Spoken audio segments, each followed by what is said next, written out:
The storm came faster than anyone expected in northern Colorado. One moment the highway was clear, and the next, thick snow poured from the dark sky like a white curtain swallowing everything in sight.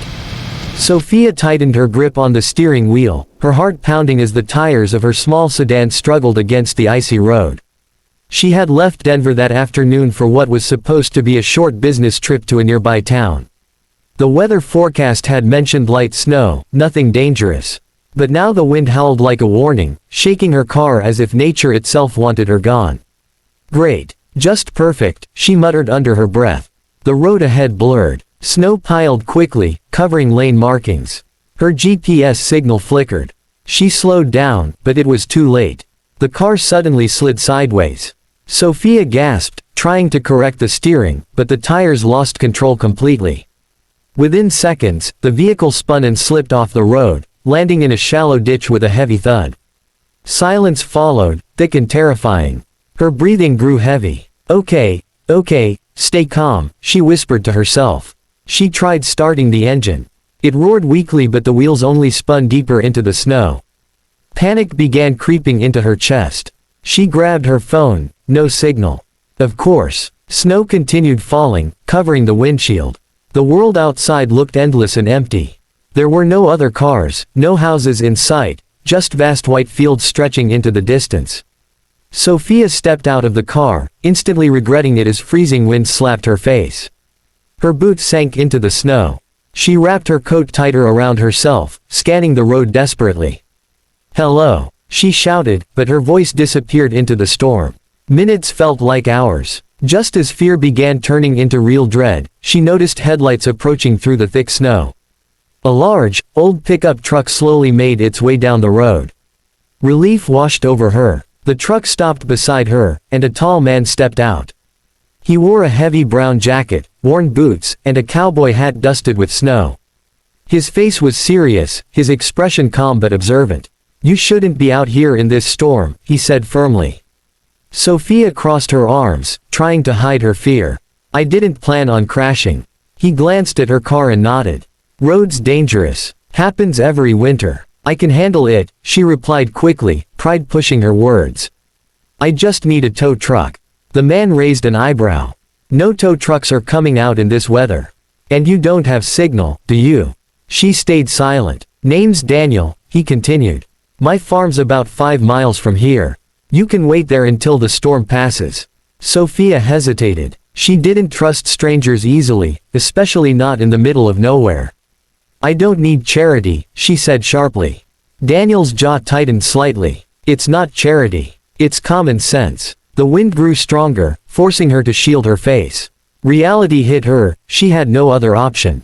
After a long pause, she nodded reluctantly. Daniel helped her into the warm truck, blasting the heater. As they drove away, Sofia glanced back at her stranded car, buried slowly under snow. She had no idea that this storm, this unexpected accident, was about to change far more than her travel plans. By the time they reached Daniel's farmhouse, the storm had grown even stronger. Snow swirled around the large wooden house, and warm yellow lights glowed from the windows. Sofia hadn't expected the place to be so big. It stood proudly in the middle of vast land, surrounded by barns and heavy farming equipment barely visible under thick snow. Inside, the warmth instantly relaxed her frozen muscles. The house smelled of fresh coffee and burning firewood. Daniel removed his coat and placed it by the door. "Make yourself comfortable," he said calmly. "Storm like this could last all night."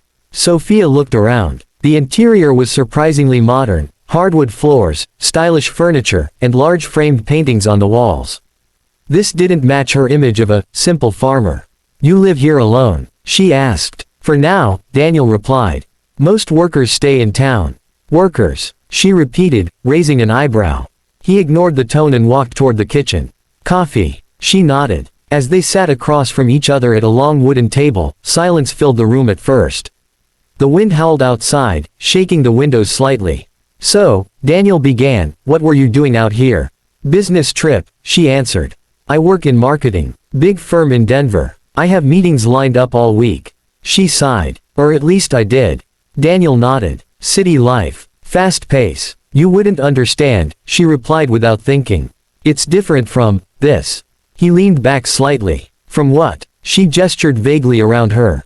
From farm life. Quiet. Isolated. Small. A flicker of annoyance crossed his face. You think success only exists in tall buildings. Sofia crossed her arms. Well, ambition usually does. Daniel let out a soft chuckle, though there was no humor in it. You'd be surprised. They fell into a heated discussion.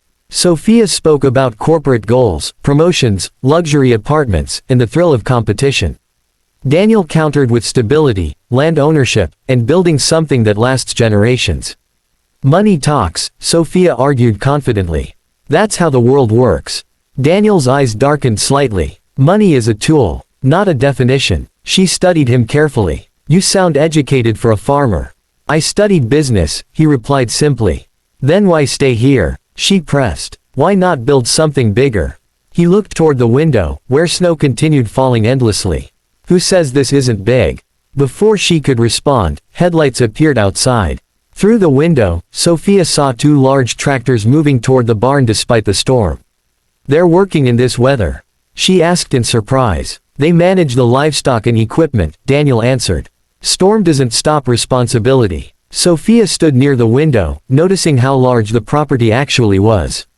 Acres upon acres stretched beyond what she could see. Your farm is bigger than I thought, she admitted quietly.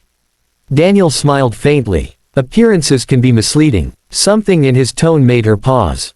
The house, the land, the workers, none of it fit the simple image she had created in her mind.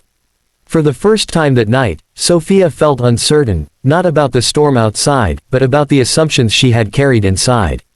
The storm finally weakened by morning. Sunlight broke through the clouds, reflecting off the endless white fields surrounding Daniel's farmhouse in rural Colorado. Everything looked peaceful, almost magical, nothing like the chaos of the night before. Sofia stood near the window, holding a warm cup of coffee. She hadn't slept much. Their conversation kept replaying in her mind. The confidence in Daniel's voice. The way he spoke about responsibility and legacy. It didn't match the simple image she had assumed. I'll drive you into town, Daniel said, walking in with his keys. Roads should be clearer now. During the drive, Sofia noticed more details. Large storage facilities stood across different sections of land. Workers waved respectfully as Daniel passed. Massive tractors, branded with high-end agricultural logos, were lined up neatly. This wasn't a small family farm. It looked like a full-scale operation. Your property stretches far, she commented carefully. It's been in my family for 3 generations, Daniel replied. A few miles later, they passed a huge roadside sign covered slightly in snow. Reed Agricultural Enterprises, Est.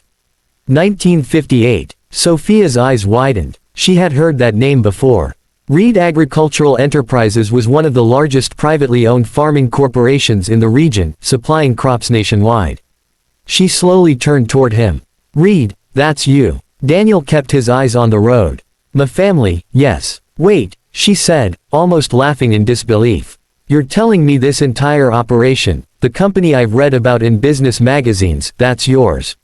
He nodded calmly. I oversee it. Sofia felt heat rush to her cheeks. Memories of her sharp comments from the night before flooded back. You wouldn't understand city dreams. Ambition usually exists in skyscrapers. She had assumed he was just a rural farmer with limited perspective. In reality, he managed a multi-million-dollar enterprise that impacted markets far beyond Colorado. But, why live so simply? She asked quietly. Daniel finally glanced at her. Because wealth doesn't need to shout. The land matters more than the title. I prefer working where everything started. They drove in silence for a moment. I judged you, Sofia admitted softly.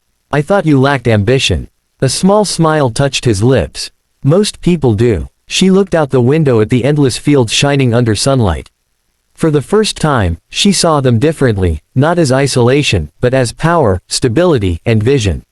As they reached town, Daniel stopped near a repair station where her car had already been towed. Before she stepped out, he said gently, success looks different depending on where you stand. Sofia hesitated. Thank you, for helping me. And for the lesson. He tipped his hat slightly.